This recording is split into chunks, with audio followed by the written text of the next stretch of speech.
नमस्कार, आप सभी का स्वागत है एडवोक अकेडमी में। आज से हम शुरू कर रहे हैं अपनी फिजिक्स सीरीज 12th क्लास के लिए।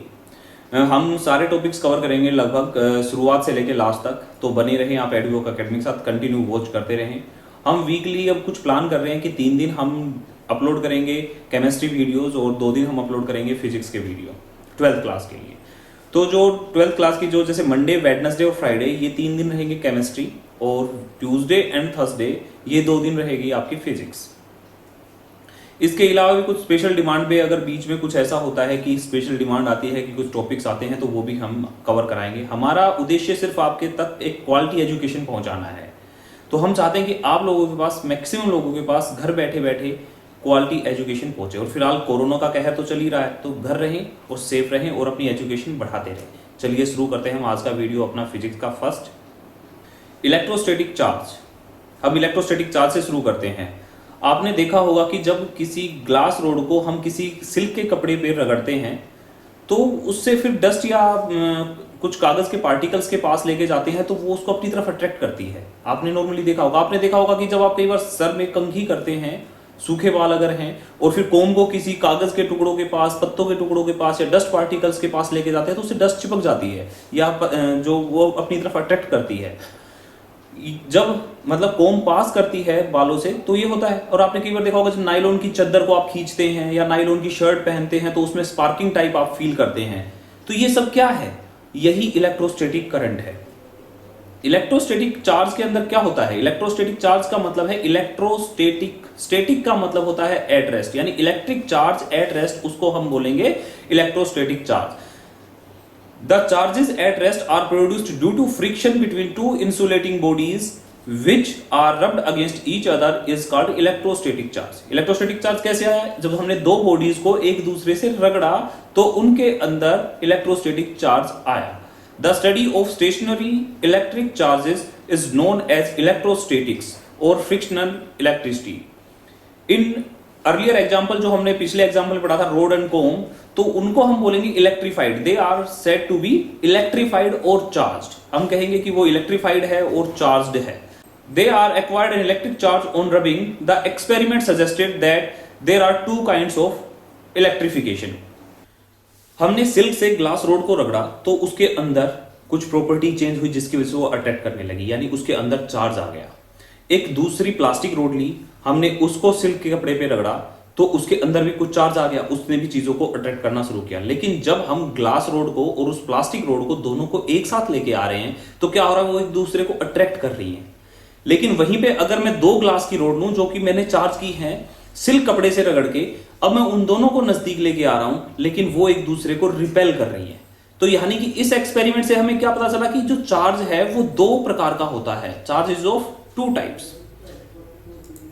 जो सिमिलर चार्जेस हैं वो एक दूसरे को रिपेल करते हैं, एक दूसरे को दूर भगाते हैं। अगर एक जैसी कोई भी चीज होगी एक दूसरे को दूर भगाएगी, और एक जैसी अगर चीज, अलग अलग चीजें होंगी तो एक दूसरे की तरफ अट्रैक्ट होते हैं। तो सेम चीज यहां पे भी है कि अनलाइक चार्जेस जो है वो अट्रैक्ट होते हैं और जो सेम चार्जेस है वो रिपेल होते हैं। रिपेल का मतलब एक दूसरे से दूर भागते हैं, अट्रैक्ट का मतलब नजदीक आते हैं। तो अनलाइक चार्जेस जो हैं वो एक दूसरे के नजदीक आते हैं। अनलाइक चार्जेस में इसका मतलब क्या है? अनलाइक चार्जेस में प्यार होता है। ओके, काइंड ऑफ चार्जेस, तो इससे हमें पता चला कि 2 काइंड के होते हैं। अब कौन कौन से होते हैं? एक होता है पॉजिटिव चार्ज और दूसरा होता है नेगेटिव चार्ज। अब ये पॉजिटिव और नेगेटिव किस बेस पे डिसाइड हुए? अब जब हम चीजों को रगड़ते हैं एक दूसरे से तो क्या होता है कि उनमें से एक के इलेक्ट्रॉन दूसरे में चले जाते हैं। उस दौरान क्या होता है? इलेक्ट्रॉन्स की मूवमेंट होती है। तो इलेक्ट्रॉन की जो मूवमेंट होती है इसकी वजह से उनके ऊपर जो चार्ज आता है वो या तो पॉजिटिव आता है या नेगेटिव आता है। The cause of charging is transfer of electron from one material to the other. As positively charged body has lost some electrons so its mass reduces slightly. जो पॉजिटिवली चार्ज्ड बॉडी होती है वो क्या करती है? वो इलेक्ट्रॉन का loss करती है। इलेक्ट्रॉन हमेशा नेगेटिवली चार्ज होते हैं, आपको पता है। तो वो इलेक्ट्रॉन का लॉस करती है, यानी कि उससे नेगेटिव चार्ज कम हो रहा है। नेगेटिव चार्ज कम हो रहा है तो उसका मतलब क्या है? उस पर पॉजिटिव चार्ज बढ़ रहा है। अगर वो इलेक्ट्रॉन लॉस करता है, कोई भी, देखो इलेक्ट्रॉन का कुछ ना कुछ मास होता है, जब इलेक्ट्रॉन लॉस कर रही है वो दूसरे में भेज रही है तो मतलब क्या हुआ कि उसका वजन कुछ कम होके, उसका मास कुछ कम होके दूसरे में मास बढ़ रहा है, यानी कि उसका मास भी ट्रांसफर हो रहा है। इलेक्ट्रॉन ट्रांसफर तो हो ही रहे हैं, उसके साथ साथ उसका मास भी कुछ % ट्रांसफर हो रहा है। और नेगेटिव चार्ज किस पे होगा? जो उनको गेन करेगी। Negatively charged body has gained some electrons so its mass increases slightly, इसलिए उसका मास भी बढ़ जाता है थोड़ा सा। और जो इसकी चार्ज की यूनिट होती है उसको हम बोलते हैं coulomb. The total charge on A system is the algebraic sum of all charges. किसी भी सिस्टम में जितने भी चार्जेस है, मान लो किसी पे 1 कूलम चार्ज है, किसी पे 2 कूलम चार्ज है, किसी पे 3 कूलम चार्ज है, तो हम कहेंगे उस सिस्टम का टोटल चार्ज जो होगा उनका एल्जेब्रिक सम होगा, यानी कि 1 + 2 + 3 कितने हो गए? 6 कूलम उसका टोटल चार्ज होगा। Charging by induction. Charging by induction में क्या होता है, हमारे पास ये एक बॉडी है, इस पे कोई चार्ज नहीं है, अभी ये न्यूट्रल है, यहां पे इलेक्ट्रॉन और प्रोटॉन वो दोनों क्या है? मिक्स्ड है, यानी positive negative positive negative negative positive positive positive, यानी टोटल चार्ज जो है वो इस पे 0 है। इस केस में टोटल चार्ज 0 है, इसका मतलब क्या है? इक्वली डिस्ट्रीब्यूटेड है, ये हमारी बॉडी क्या है? न्यूट्रल है। लेकिन अगर हम यहां पे इसके साइड में कोई नेगेटिवली चार्ज बॉडी ले आए जिसपे नेगेटिव चार्ज है, इस बॉडी पे पूरा नेगेटिव चार्ज है, अगर हम इसको लेके आते हैं तो हमें पता है कि जो एक जैसे चार्जेस यानी लाइक चार्जेस जो होते हैं वो एक दूसरे को क्या करते हैं? रिपेल करते हैं, यानी कि यहां पे जितने भी नेगेटिव नेगेटिव होंगे वो नेगेटिव दूर की तरफ भागेंगे, जो नेगेटिव का मूवमेंट है वो दूर की तरफ होगा। लेकिन अपोजिट चार्जेस में प्यार होता है, तो अपोजिट चार्जेस क्या होगा? प्लस प्लस को ये अपनी तरफ खींचेगा, प्लस को ये अपनी तरफ खींचेगा। तो जब ऐसे खींचते खींचते क्या होगा? इस कॉर्नर पे हमारा पॉजिटिव चार्ज आ जाएगा, और जो इसका आउटर फेस दूसरी तरफ का है उस पे सारा नेगेटिव चार्ज हो जाएगा, यानी नेगेटिव चार्ज की मूवमेंट दूसरी तरफ से हो जाएगी, क्योंकि नेगेटिव नेगेटिव को भगाएगा और पॉजिटिव को अपनी तरफ खींचेगा। अगर पॉजिटिव को खींचा तो इस लेयर पे जो हम करंट देखेंगे, इस लेयर पे जो हम चार्ज देखेंगे वो पॉजिटिव होगा, इस लेयर पे जो चार्ज देखेंगे तो वो नेगेटिव होगा। तो ये जो केस है इसको बोलते हैं चार्ज बाय इंडक्शन। ऐसे ही अगर कोई पॉजिटिवली चार्ज बॉडी है, कोई पॉजिटिवली चार्ज बॉडी है और इसको हम पॉजिटिव चार्ज के पास एक दूसरे न्यूट्रल चार्ज के पास लेके आते हैं, तो पॉजिटिव क्या करेगा? नेगेटिव को अट्रैक्ट करेगा और पॉजिटिव को रिपेल करेगा। अब दो चीजें हो सकती हैं, हमें किसी बॉडी को पॉजिटिवली चार्ज करना है या नेगेटिवली चार्ज करना है। देखो हम पॉजिटिव चार्ज लेके आए, इस पे इस तरफ तो आ गया नेगेटिव चार्ज, इस तरफ आ गया पॉजिटिव चार्ज। अब हमारे पास एक न्यूट्रल बॉडी है, एक न्यूट्रल बॉडी है जिसपे कोई चार्ज नहीं है। हम क्या करेंगे? इसको इसके साथ टच कर देंगे।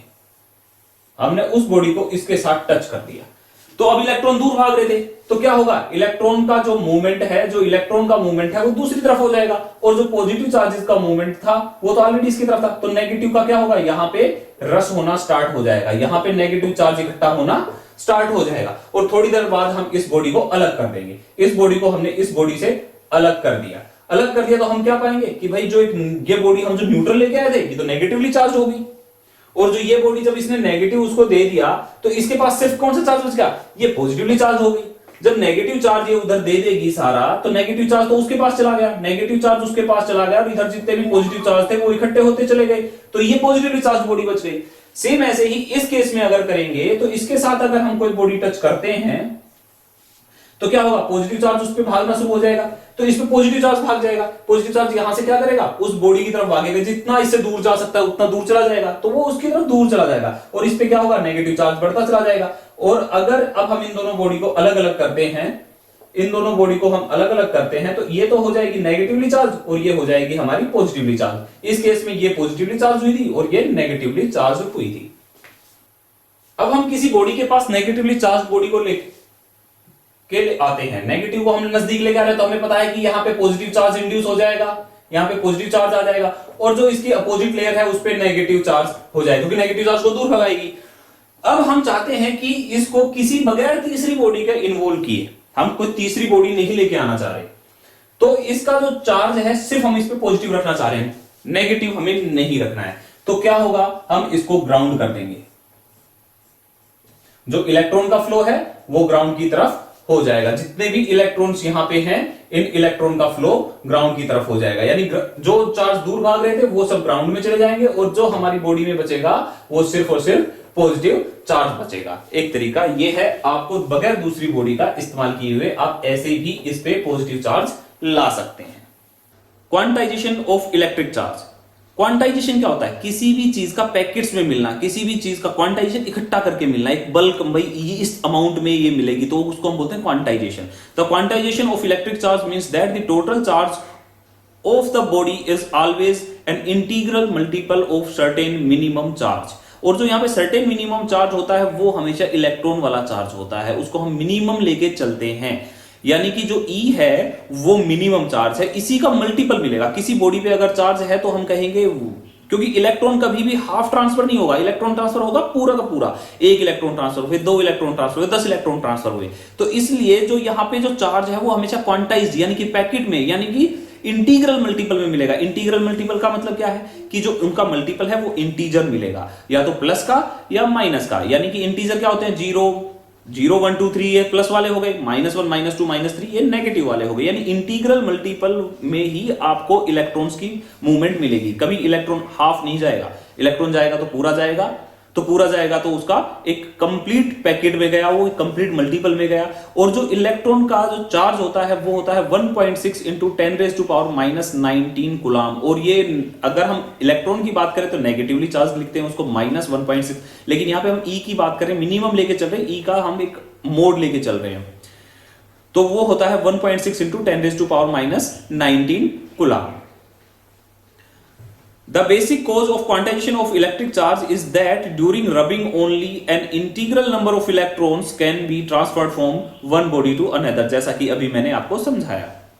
अभी आपके सामने एक एग्जांपल है, is a charge of 0.64 into 10⁻⁻17 coulomb possible? क्या ये चार्ज पॉसिबल है?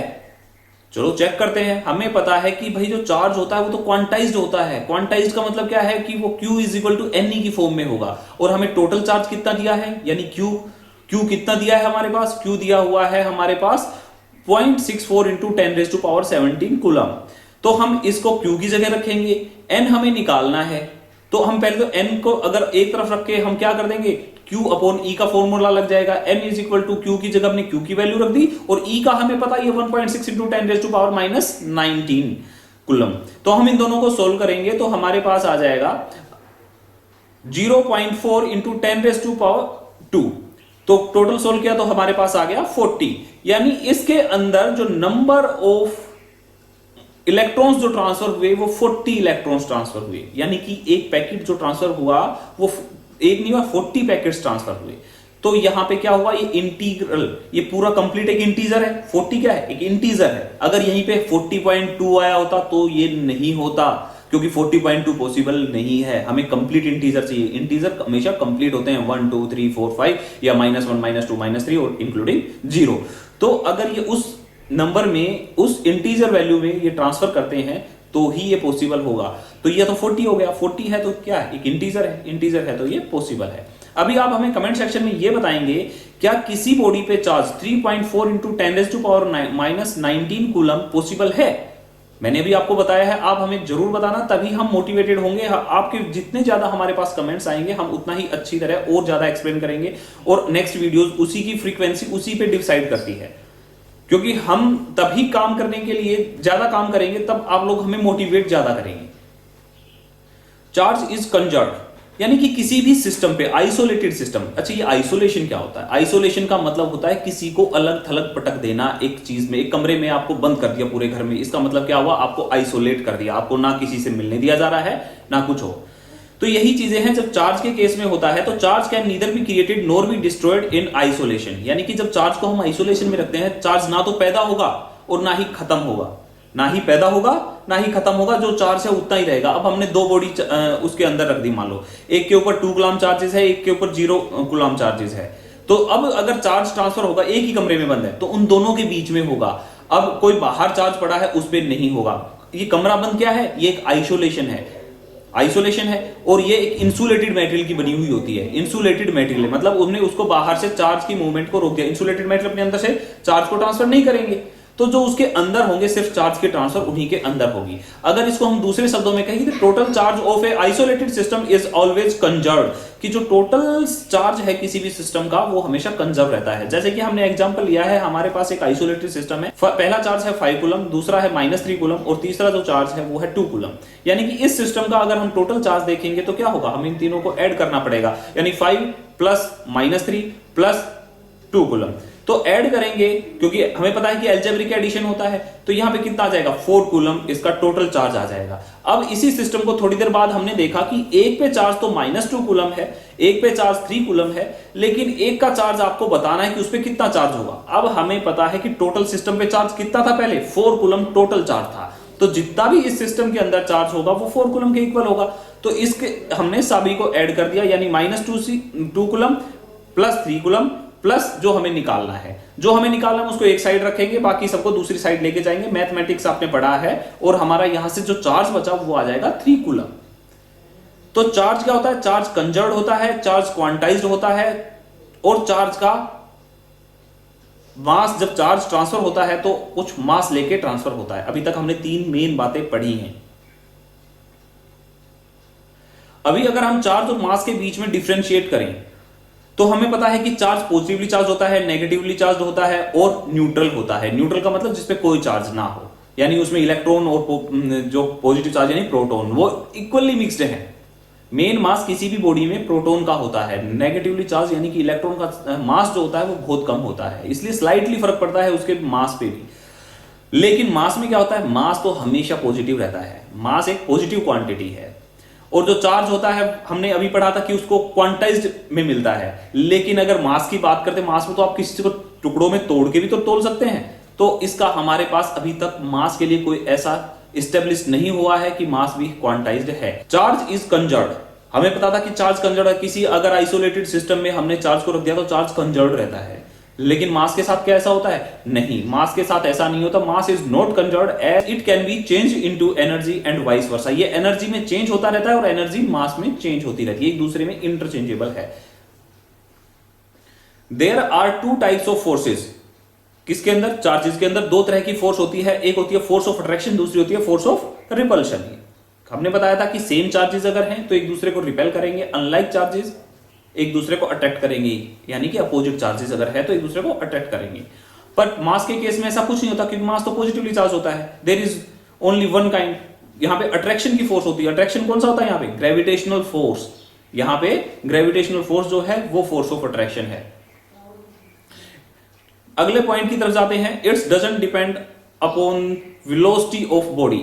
इसका वेलोसिटी से कोई फर्क नहीं पड़ता, जबकि मास पे वेलोसिटी का फर्क पड़ता है। अगर इंक्रीज करती है वेलोसिटी तो उसका मास भी बढ़ेगा। आपने देखा होगा, लास्ट क्लास में जब पढ़ा होगा तो आपने एक फॉर्मूला पढ़ा था, m0 upon √1 - v² upon c²। यहां पे जो m0 है mass of the body at rest है, और जो m है मास ऑफ द बॉडी है। हमें मास ऑफ द बॉडी जो है वो इक्वल होता है mass of the body at rest divided by √1 - v² velocity of body है। v क्या है, वेलोसिटी ऑफ बॉडी, और c क्या है, वेलोसिटी ऑफ लाइट है।